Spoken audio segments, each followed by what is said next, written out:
Mom accused me of mocking my dead sister.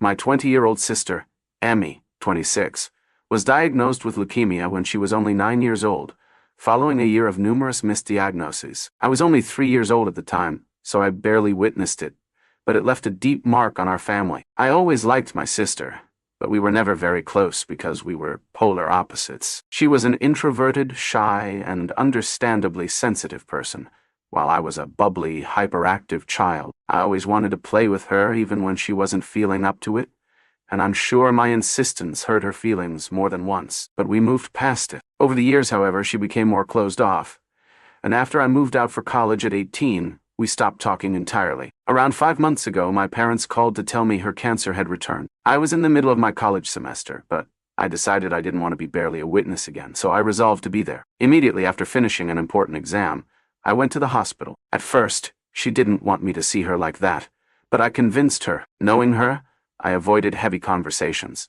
and instead focused on making her laugh by telling funny stories and playing with Snapchat filters on my phone. I just wanted her to feel normal. Unfortunately, the cancer was aggressive, and the hospital lacked the proper resources to treat it. She ended up passing away 6 weeks after her diagnosis. To be honest, her death didn't emotionally affect me as much as it did my parents. So my mom was so devastated she started talking to her as if she were still there, and my dad was deeply saddened too. I felt sorry for them, so I moved in for a few weeks to help organize my sister's belongings, plan the funeral, and handle chores for them, all while juggling my exams. One day, I needed to go to the bookstore to use their copier, so I told my mom. She gave me a suspicious look and asked, "Why?" Confused, I told her I was just printing school stuff, but her look didn't change. When I asked her what was wrong, she said completely straight-faced and out of the blue, "I thought you were going to print the pictures you took of your sick sister and plaster them all over your dorm to get a laugh with your brain-dead college clique." I was shocked. I couldn't believe my own mother would accuse me of something so vile and cruel after I had been nothing but supportive to the whole family during this ordeal. She knew very well that I had never ever done anything remotely that horrible to my sister or anyone. She felt like a stranger. I took a deep breath because I didn't want to make a scene,